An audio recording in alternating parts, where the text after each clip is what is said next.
नमस्कार, मेरा नाम ज्ञानेश्वर है और आप देख रहे हैं लाइव सिटीज। देखिए, इस वक्त बहुत बड़ा ऐलान हुआ है बीजेपी और जेडीयू के बीच में।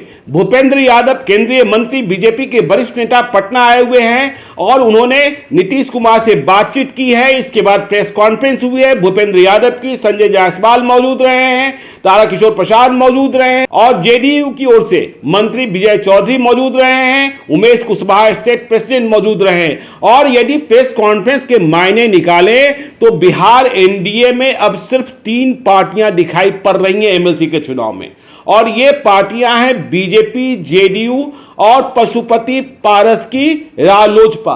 तो इसका आशय यह निकलता है कि बिहार एनडीए से जीतन राम मांझी की पार्टी हम और मुकेश सहनी की पार्टी वीआईपी आउट हो गई है। तो देखिए, अभी अभी जो प्रेस कॉन्फ्रेंस हुई है उसमें इस बात का ऐलान किया गया है कि बिहार में 24 सीटों पर जो एमएलसी का चुनाव होना है स्थानीय प्राधिकार का, उनमें से 13 सीट बीजेपी के खाते में जा रही है और इन 13 सीटों में 1 सीट बीजेपी अपने हिस्से से पशुपति पारस की रालोजपा को देगी। तो पशुपति पारस की रालोजपा को कौन सी सीट दी जाती है, देखने वाली बात होगी। देखिए, आपको हम याद करा दें कि पिछले दिनों पशुपति पारस जो रालोजपा के राष्ट्रीय अध्यक्ष हैं, रामविलास पासवान दिवंगत उनके छोटे भाई हैं, उन्होंने कहा था कि हमें 2 सीटें चाहिए। पहली सीट वे वैशाली मांग रहे हैं, वे कहते हैं कि ये हमारी पुरानी सीट है, हमें लड़ने दीजिए। और दूसरी सीट वे सूरजभान सिंह के लिए मांग रहे हैं। तो चर्चा चली कि सूरजभान सिंह के लिए मुंगेर की सीट मांगी जा रही है, जहां सूरजभान सिंह की पत्नी पूर्व सांसद बीना देवी को चुनाव लड़ा जाना है। तो सीट 1 मिली है। अब यह सीट कौन सी होती है? तो 13 सीटें बीजेपी के खाते में, जिसमें 1 रालोजपा को और 11 सीटें जेडीयू को। मतलब बिहार विधान परिषद के चुनाव में बीजेपी बड़े भाई की भूमिका में है, यह बात भी स्पष्ट है।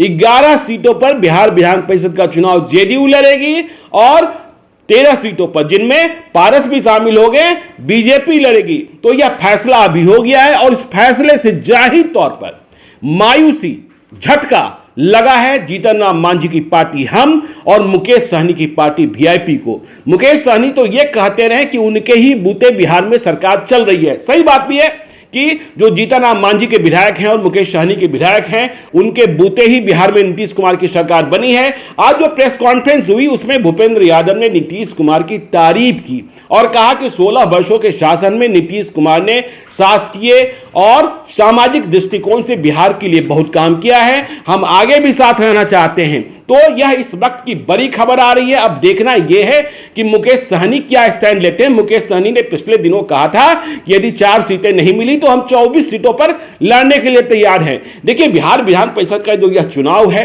जिस पर हम कार्यक्रम भी करते रहते हैं, रुपया लड़े एमएलसी, यह चुनाव सामान्य लोगों के लिए नहीं होता, इसके मतदाता भी सामान्य नहीं होते हैं। और जो 2003 से हम चुनाव देख रहे हैं, 2003 में, 2009 में, 2015 में, यह चुनाव करोड़पति ही लड़ते हैं, जिनके पास 5 करोड़ रुपया, 4 करोड़ रुपया बहाने के लिए, और उससे क्या मिलता है नहीं मिलता है मुझे नहीं पता। तो यदि आपको यह चुनाव लड़ना है तो 5 करोड़ बहाने की ताकत होनी चाहिए। तो देखिए, भूपेंद्र यादव और जेडीयू की प्रेस कॉन्फ्रेंस हो गई है। विजय चौधरी जेडीयू की ओर से थे, उमेश कुशवाहा थे।